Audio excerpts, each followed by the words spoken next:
وقد ذكر الله تعالى في كتابه الكريم أن سيدنا إبراهيم عليه السلام رأى في المنام أنه يذبح إسماعيل،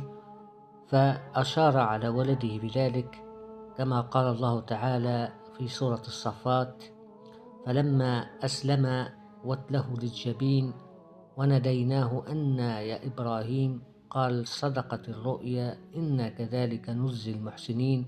إن هذا لهو البلاء المبين وفديناه بذبح عظيم. وقد ذكر في سفر التكوين أن إسماعيل كان أكبر من سيدنا إسحاق ب13 سنة،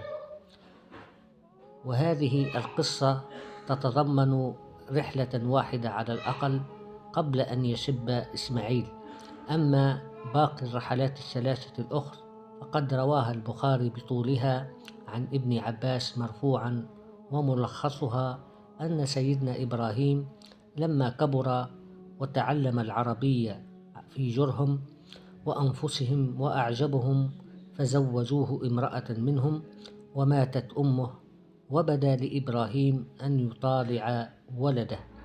فجاء بعد هذا الزواج فلم يجد إسماعيل، فسأل امرأته عنه وعن أحوالهما، فشكت إليه ضيق العيش، فأوصاها أن تقول لإسماعيل أن يغير عتبة بابه. وفهم سيدنا إسماعيل عليه السلام ما أراد أبوه، فطلق امرأته تلك وتزوج امرأة أخرى، وهي ابنة مضاذ ابن عمرو كبير جرهم وسيدهم على أكثر قول العلماء. وجاء أيضا في الرحلة الثالثة مرة أخرى بعد أن تزوج سيدنا إسماعيل زوجته الثانية فلم يجده، فرجع إلى فلسطين بعد أن سأل زوجته عنه وعن أحوالهما، فأثنت على الله بخير، فأوصى إلى سيدنا إسماعيل أن يثبت عتبة بابه.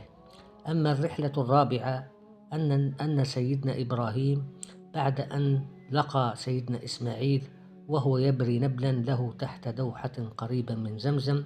فلما رآه قام إليه فصنع كما يصنع الوالد بالولد والولد بالوالد،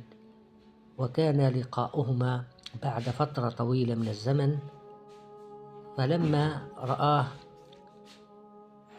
في هذه المرة طلب منه أن يساعده في بناء الكعبة،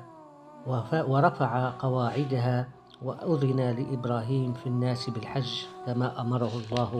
تعالى.